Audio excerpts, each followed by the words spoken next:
बोलो सियावर रामचंद्र की जय। बोलिए रति रमन घनश्याम की जय। बोलिए राधा रानी की जय।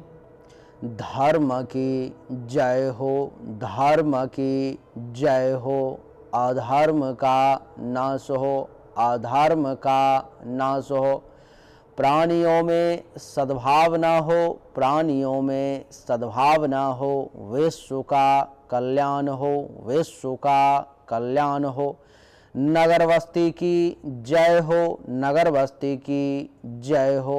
अपने अपने माता पिता की जय हो, अपने अपने गुरुदेव भगवान की जय हो। Mishra for you YouTube channel देखने वाले दर्शक भगवान की सदा जय जयकार हो।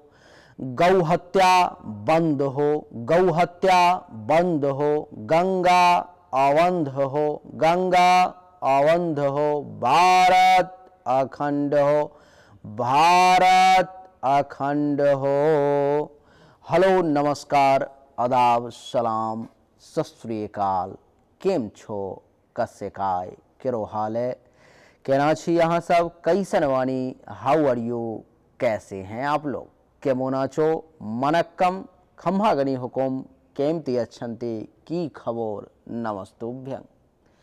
देवी और सज्जनों, आज के इस वीडियो में मैं राजा मिश्रा चर्चा करने जा रहा हूँ, बताने जा रहा हूँ आपको कन्या राशि वालों के लिए ये जो मार्च का महीना है आने वाला, बहुत नज़दीक है, वो कैसा रहने वाला है, किस मामले में बढ़िया और किस मामले में खराब रहने वाला है, इसी विषय पर आज के इस वीडियो में हम चर्चा करने वाले हैं।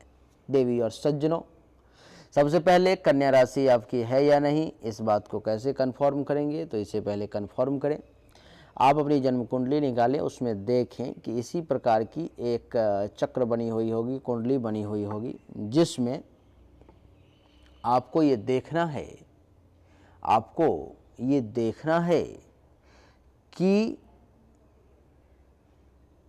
आपकी कुंडली में 6 नंबर कहाँ लिखा हुआ है, उसको खोजना है। पता चलेगा कि 6 नंबर यहाँ लिखा हुआ है, यहाँ लिखा हुआ है, यहाँ है, यहाँ कहीं भी एक जगह 6 लिखा हुआ होगा। उस जगह पर में आपको देखना है कि क्या जहाँ 6 लिखा हुआ है वहाँ पर चंद्र है अथवा चंद्रमा लिखा हुआ है। अगर ऐसा होता है तो आपकी जन्म राशि मूलतः कन्या हुई। इसके बाद आपको देखना है कि अगर कहीं पर खोजने से भी आपको अपनी जन्म कुंडली, जन्म तारीख, जन्म समय का ज्ञान नहीं होता है, आप नहीं जान पाते, नहीं पता कर पाते, तो फिर आपको खोजना है, समझना है कि आपके लिए नाम के पहले अक्षर से आप इस बात का पता लगा सकते हैं कि आपकी राशि कन्या है या नहीं। आप कहेंगे ये कैसे संभव है, तो संभव है, उसको समझें। हमने कई बार आपको बताया है, लोग कमेंट भी करते हैं, गुरुदेव ये बात सबको पता है, आप ये मत बताओ डेली डेली, हम लोग जान चुके हैं। लेकिन मैं आपको फिर भी बताता हूँ, हमारे कुछ लोग दुखी हो जाते हैं, लेकिन फिर भी बताता हूँ। इसका कारण सिर्फ इतना है कि हमारे बहुत सारे दर्शक डेली नए जुड़ते हैं और उनको इस बात की जानकारी नहीं होती है। तो जिस किसी भी व्यक्ति के नाम का पहला अक्षर टो है, पा है, पी है, पू है, मूर्धन्य सौ है, टवर्गी 9 है, ठौ है, पे है, पो है, इसमें से किसी भी अक्षर से अगर आपका नाम शुरू होता है तो आपकी जो राशि है वो कन्या हुई। अगर इसमें से किसी भी अक्षर से आपका नाम शुरू नहीं होता है तब आपकी राशि कन्या नहीं हो पाई। आइए, अब आपने दोनों तरीकों को समझ लिया कि किस किस प्रकार से आपकी राशि कन्या हो सकती है। अब हम लोग इसको समझने का प्रयास करेंगे कि मार्च का महीना आपके लिए कैसा रहेगा। देवी और सज्जनों, आपकी जानकारी के लिए बता दूं कि 15 मार्च तक सूर्यदेव आपके कुंडली के छठे भाव में कुंभ राशि में रहेंगे और 16 मार्च तक बुध देव आपके कुंडली के छठे भाव अर्थात कुंभ राशि में रहेंगे। इसका परिणाम क्या है उसको समझिए। सूर्यदेव के छठे भाव में बैठने के कारण महर्षि का कहना है कि कन्या राशि वाले जातकों के लिए सामान्यतया, ये जन्म कुंडली नहीं है आपकी, ये गोचर कुंडली है, इसमें कही हुई बातें 60 से लेकर 90% तक ही सच होती है। जन्म कुंडली की बातें जो आपको अच्छे योग्य एस्ट्रोलॉजर ज्योतिष के द्वारा बताई जाती है वो 100% सच होती है। आप कभी आजमा के देख लें। कुंडली के छठे भाव में सूर्य के बैठने के कारण महर्षि का कहना है कि 15 मार्च तक का समय आपके लिए कार्य सिद्धि से भरा हुआ रहेगा, सुख की प्राप्ति होगी। अर्थात 15 मार्च तक आप जिस कार्य को भी अपने हाथ में लेंगे, जो कार्य भी आप करना चाहते हैं, प्रभु के कृपा से, ईश्वर के कृपा से वो कार्य सिद्ध होगा। सिद्ध होना अर्थात सफल होगा। देवी और सज्जनों, महर्षि का कहना है कि इतना ही नहीं, आपको सुख के प्राप्ति का भी योग बनेगा, आपको सुख की प्राप्ति होगी। इस समय में 15 मार्च तक भगवान सूर्य नारायण की कृपा से कन्या राशि वाले आप सुखी भी रहेंगे। महर्षि का कहना है कि इतना ही नहीं, इस समय में कन्या राशि वाले जातक को अन्न और वस्त्र, क्या अन्न और वस्त्र दोनों तरफ से लाभ के योग बन रहे हैं। आप कहेंगे कैसे? तो एक चीज समझने का थोड़ा प्रयास करें कि जो लोग अन्न के व्यापारी हैं, अन्न अर्थात अनाज के व्यापारी हैं, उनको ज़्यादा फायदा होगा। जो लोग वस्त्र के कारीगर हैं, कपड़ों के व्यापारी हैं, उनको भी जो है सो इस समय में ज़्यादा फायदा होगा। बात रही आम आदमी की, जो ना ही अनाज के व्यापारी हैं ना ही वस्त्र के व्यापारी हैं, उनके लिए अनाज अर्थात आपका भोजन अच्छा मिलेगा और वस्त्र अर्थात आपका कपड़ा पहनने को मिलेगा। मन पसंद, मन माफिक जैसा चाहते हैं वो कपड़ा आपको पहनने को मिलेगा और आपको इसी को कहेंगे अन्न का सुख और वस्त्र का सुख। देवी और सज्जनों, महर्षि का कहना है कि सूर्य क्योंकि छठे भाव में बैठे हुए हैं, इसीलिए हे कन्या राशि वाले, आपके दुश्मन का भी नाश होगा। इस समय में अगर कोई आपका दुश्मन आपसे टकराने का प्रयास करता है, आपके साथ दो दो हाथ करने की कोशिश करता है, तो वो संभल नहीं पाएगा, वो बच नहीं पाएगा, उसको आपसे पराजय हासिल होगी ही, कोई दुनिया की ताकत नहीं रोक सकती। देवी और सज्जनों, महर्षि का कहना है कि आपके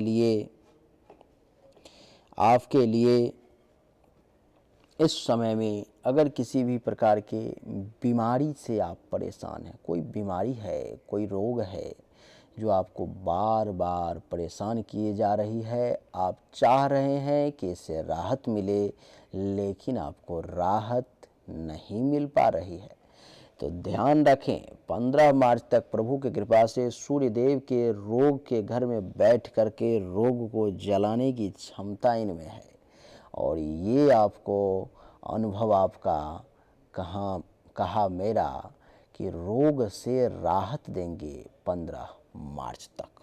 देवी और सज्जनों, महर्षि का कहना है कि इतना ही नहीं, तो आप कहेंगे और क्या?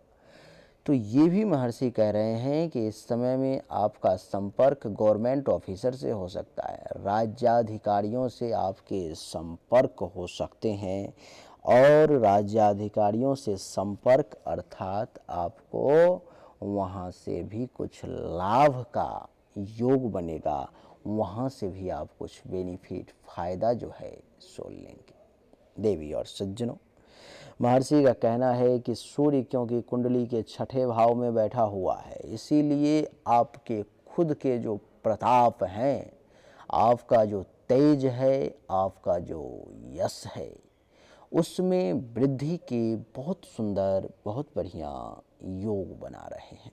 देवी और सज्जनों, आपके लिए बता दूं कि शोक मोह आदि भावों के नाश का भी ये समय है। आप किसी शोक में फंसे हुए हैं, आप कहीं किसी मोह में फंसे हुए हैं, तो कन्या राशि वाले जाग जाएं, क्योंकि इस समय में आपके शोक का भी नाश होगा और मोह का भी नाश होगा। महर्षि कह रहे हैं कि शरीर स्वस्थ रखने का सूर्य देव हर संभव आपके लिए प्रयास करेंगे। तो सूर्य का फलादेश हर मामले में आपके लिए अच्छा और बढ़िया दिखाई दे रहा है। सूर्य के बाद हमने यहाँ पर में बुध को भी लिखा है। आपकी जानकारी के लिए मैं बता दूं कि बुध आपके कुंडली के छठे भाव में 16 मार्च तक बैठे रहेंगे। क्या? बुध आपके कुंडली के छठे भाव में 16 मार्च तक बैठे रहेंगे। इसका क्या परिणाम होगा उसको समझिए। महर्षि कह रहे हैं कि 1 मार्च से लेकर के 1 मार्च क्या कहूँ, ये 27 फरवरी को ही यहाँ आ जाएंगे, लेकिन मैं मार्च महीने की ही बात करूँगा। तो 1 मार्च से लेकर के 16 मार्च तक ये जो बुधदेव हैं कुंडली के छठे भाव में बैठे हुए हैं, कह रहे हैं कि हे कन्या राशि वाले व्यक्ति, मैं तुम्हारे गोचर कुंडली के छठे भाव में बैठा हूँ। इसके कारण से तुमको अन्न और धन दोनों का लाभ मिलेगा। अर्थात आपको जो सूर्य देव दे रहे थे बढ़िया अनाज का सुख, बढ़िया भोजन, बढ़िया कपड़ा, वो आपको बुध देव भी देने का प्रयास करेंगे। देवी और सज्जनों, अर्थात इस समय में धन के लाभ का भी बहुत अच्छा योग आपके लिए बन रहा है। आप धन का बहुत बढ़िया लाभ ले सकते हैं। इस समय में महर्षि का कहना है कि इतना ही नहीं तो आप कहेंगे और क्या, तो और सुनिए। महर्षि का कहना है कि इस समय में आपको अच्छी एवं मनोरंजक, जैसा आपको चाहिए, जिससे आपका मनोरंजन हो, ऐसे पुस्तकों को पढ़ने का आपको सौभाग्य प्राप्त होगा। कितना सुंदर और मनोहर समय है ना। पढ़ने की इच्छा नहीं होती लोगों की, लेकिन कभी कभी मन में भाव जागृत हो जाता है ग्रह के अच्छी स्थिति होने के कारण। देवी और सज्जनों, कुंडली के छठे भाव में बुध के बैठने के कारण आपको शत्रुओं पर विजय प्राप्त होगा। क्या?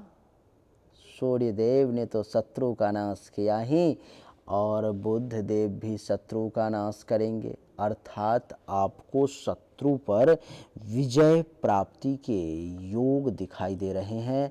आपको विजय प्राप्त होगा। देवी और सज्जनों, सभी लोग जहाँ भी आप जाएंगे, जितने भी लोग होंगे, सब लोग आपको मान सम्मान देंगे। हर तरफ से इज्जत, प्रतिष्ठा, मान सम्मान में वृद्धि और धन के लाभ का योग बनाएंगे बुध देव यहाँ पर में। देवी और सज्जनों, महर्षि का कहना है कि इतना ही नहीं तो आप कहेंगे और क्या, तो इस समय में आपको प्रचुर मात्रा में मानसिक और शारीरिक सुख का भी प्राप्ति होगा। प्रचुर मात्रा में मन भी बहुत अच्छा काम करेगा और तन भी बहुत बढ़िया काम करेगा, यानी कि तन और मन दोनों ही इस समय में आपका बड़ा सुखद रहेगा। देवी और सज्जनों, महर्षि का कहना है कि कुंडली के छठे भाव में बुध के बैठने के कारण, एक देखो अलग बात बता रहा हूँ, अभी तक आपने ये नहीं सुना होगा कि छठे भाव में बुध है, अर्थात लेखन और वादन का सुख भी मिलने का योग है। आप कैसा लिखेंगे, आप में कौन सी कलाएं जो हैं सो विकसित होंगी, ये सब एक ही शर्त पे पूरा होता है, जिसमें अगर यहाँ पर में कोई अच्छा ग्रह है तो ही तो आप लिखेंगे, कमाल की राइटिंग बनेगी आपकी, और लिखने की क्षमता भी कमाल की होगी। कुछ नया, कुछ बढ़िया लिख पाएंगे, राइटिंग कहीं जाए। तो देवी और सज्जनों, आपने सुना कि 15 मार्च तक सूर्यदेव आपको बहुत अच्छा रिजल्ट देने वाले हैं और 16 मार्च तक बुधदेव आपको बहुत अच्छा रिजल्ट देने वाले हैं। अब हम चर्चा करेंगे 16 मार्च के बाद की। 16 मार्च के बाद आपके बुध देवता कुंडली के सप्तम भाव में मीन राशि में आ जाएंगे। मीन राशि में कुंडली के सप्तम भाव में आने के कारण ये बुध देवता नीच के हो जाएंगे, अर्थात मीन राशि में बुध नीच का हो जाता है, जिसके कारण से महर्षि का कहना है कि इस समय में आपका जो शरीर है, 15 मार्च के बाद आप देखेंगे कि आपका शरीर इस समय में निस्तेज महसूस होगा। क्या? निस्तेज महसूस होगा। आपके शरीर में 15 मार्च के बाद ऊर्जा की कमी महसूस होगी। आप बहुत ज़्यादा तेजस्वी नहीं दिखेंगे, तेज की कमी आप में हो जाएगी। देवी और सज्जनों, महर्षि का कहना है कि तेज की कमी हो वो तो ठीक है, लेकिन बातें इतने पर में नहीं रुकने वाली है। इस समय में आपको पीड़ा की प्राप्ति होगी, आपको शारीरिक कष्ट का भी सामना करना पड़ेगा 15 मार्च के बाद। तो देवी और सज्जनों, आपको इस बात का विशेष ध्यान देना पड़ेगा। महर्षि का कहना है कि इतना ही नहीं तो आप कहेंगे और क्या, तो कुंडली के सप्तम भाव में बैठने के कारण आपको आपके जीवन साथी के साथ भी वाद विवाद का योग बन रहा है। आपका आपके जीवन साथी के साथ छोटी छोटी बातों पर में अनुभव करेंगे कि आपको बहस होना शुरू हो जाएगा। छोटी छोटी बातों पर में उनके साथ आपका वाद विवाद शुरू हो जाएगा। आपको अच्छा नहीं लगेगा। आप ये अनुभव करेंगे कि ये आखिर क्या हो गया। देवी और सज्जनों, महर्षि का कहना है कि इतना ही नहीं, कुंडली के सप्तम भाव में बुध के बैठने के कारण आपको मित्रों और संबंधियों से, यानी कि आपका जो दोस्त है, मित्र है, जिसके साथ उठना बैठना खाना पीना सब कुछ है, और जो आपके रिलेटिव हैं, जो आपके संबंधी हैं, उनके साथ भी आपको अनवन की स्थिति सामने आ सकती है। उनके साथ भी आपकी स्थिति विपरीत हो सकती है। उनके साथ भी आपका किसी न किसी बातों पर में विवाद हो सकता है, बहस हो सकता है, जो आपके लिए ठीक नहीं है। ये सब क्यों होगा? क्योंकि बुध नीच के कुंडली के सप्तम भाव में पहुंच गए। नीच के हो या ना हो, लेकिन बुध के सप्तम भाव में गोचर का परिणाम बढ़िया नहीं बताया गया है।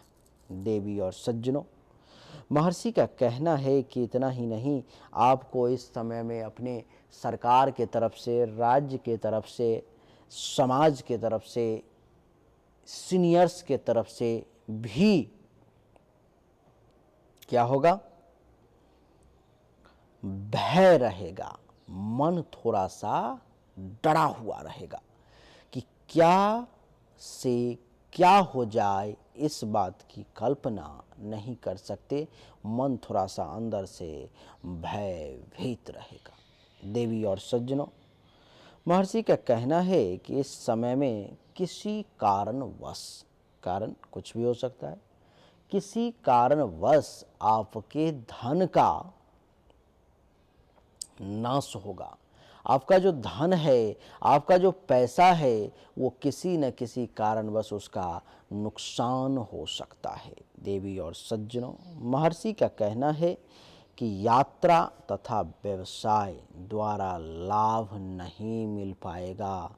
यात्रा में भी परेशानी के योग, व्यवसाय में भी परेशानी के योग, यानी कि यात्रा करने के लिए आप निकले थे ये सोच करके कि जा रहा हूँ, जा रही हूँ, यहाँ से कुछ लाभ मिलेगा, कुछ फ़ायदा मिलेगा, और बिजनेस व्यवसाय आप करने चले थे जो यहाँ से लाभ होगा, लेकिन किसी न किसी कारणवश लाभ नहीं मिल पाएगा। देवी और सज्जनों, महर्षि का कहना है कि इतना ही नहीं, इस समय में आप चिंताग्रस्त भी रहेंगे, चिंतित भी रहेंगे। जो कहा गया है कि चिंता से चतुराई घटे, दुख से घटे शरीर, अर्थात चिंतित नहीं रहना है, चिंता में नहीं पड़ना है, नहीं तो आपके लिए वो ठीक नहीं। ये तो हो गई बुद्ध की कहानी, जो बुद्ध क्या क्या करेंगे इस समय में। लेकिन अब सूर्य की भी कहानी को थोड़ा सुन लिया जाए। सूर्य के कुंडली के सप्तम भाव में बैठने के कारण महर्षि कह रहे हैं कि जीवन साथी के साथ दाम्पत्य जीवन में वैमनस्यता की स्थिति उत्पन्न होगी, अर्थात अपने ही पति पत्नी के साथ टकराव, टेंशन, तनाव, लड़ाई झगड़ा, वाद विवाद की स्थिति जो है सो सामने आएगी, जिसके कारण से मन दुखी महसूस करेगा। महर्षि कह रहे हैं कि सप्तम भाव में सूर्य के बैठने के कारण आपका जीवन साथी, आपके बच्चे बीमार पड़ सकते हैं। इस समय में आपके जीवन साथी को कुछ परेशानी का सामना करना पड़ सकता है, आपके बच्चे को भी हेल्थ वाइज इशू का सामना करना पड़ सकता है। तो लड़ाई झगड़ा ना करें, टेंशन तनाव में ना पड़ें, अपने जीवन साथी और अपने बच्चों का विशेष तौर पर में ख्याल रखें तो आपके लिए ज़्यादा अच्छा रहेगा। देवी और सज्जनों, महर्षि का कहना है कि इतना ही नहीं तो और क्या, तो आपको कार्य में सफलता मिलने की संभावना भी बहुत कम दिखाई दे रही है। आपको इस समय में जिस कार्य को आप करते हैं, इतनी आसानी से सफलता नहीं मिलेगी आपको, उसमें भी आपको अथक परिश्रम करना पड़ेगा। अगर आप परिश्रम में चूक गए तो सफलता के बदले, मैं बता देता हूँ, नहीं कहना चाहिए, लेकिन असफलता का योग बन जाएगा और आपका कार्य सफल नहीं होगा। महर्षि का कहना है कि इस समय में आपको बिजनेस व्यवसाय अगर आप करते हैं, आपका किसी प्रकार का व्यवसाय है, किसी प्रकार का बिजनेस है, तो आपको इस समय में बिजनेस में बाधाएं उत्पन्न हो सकती हैं। आपको व्यवसाय में नुकसान का सामना करना पड़ सकता है।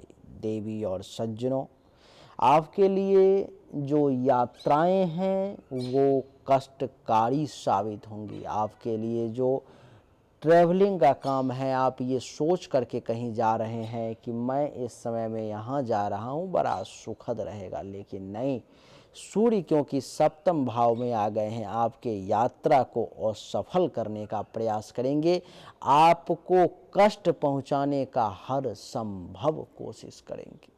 देवी और सज्जनों, कुंडली के सप्तम भाव में सूर्य के बैठने के कारण महर्षि का कहना है कि पेट से संबंधित, सिर से संबंधित अथवा प्राइवेट पार्ट से संबंधित, किडनी से संबंधित किसी प्रकार की परेशानी आपके सामने में आ सकती है, जो ठीक नहीं है आपके लिए, जो आपके लिए बहुत ही ज़्यादा नुकसानदेह है। देवी और सज्जनों, महर्षि का कहना है कि धन और मान हानि के कारण, क्या, धन और मान हानि के कारण आपके मन में क्लेश की स्थिति उत्पन्न हो सकती है। आपका जो मन है वो इस समय में बहुत बढ़िया रिजल्ट नहीं दे पाएगा, इसलिए सावधान। तो देवी और सज्जनों, यही थी कन्या राशि फल मार्च 2023, जिसमें हमने आपको हर एक बिंदु पर में बहुत ही आसान भाषा में समझाने का प्रयास किया। उम्मीद करता हूँ कि आपको सब कुछ बहुत आसानी से समझ में आ गया होगा। अगर आपको समझ में आ गया, अगर आप जान गए जो किस समय में क्या करना है और किस समय में किस चीज़ों से सतर्क रहना है, सावधान रहना है, तो आप इस वीडियो को लाइक कर दें, शेयर करें अपने मित्रों के साथ, दोस्तों के साथ, पुण्य के भागी बने और उनको भी लाभ लेने का मौका दें। अगर आपने इस समय में अभी तक चैनल को सब्सक्राइब नहीं किया है तो सब्सक्राइब करके इसके बेल आइकन के बटन को दबा दें। एक बार फिर से आप सभी का बहुत बहुत धन्यवाद। Thank you so much. जय हिंद, वंदे मातरम। बोलिए राधे राधे।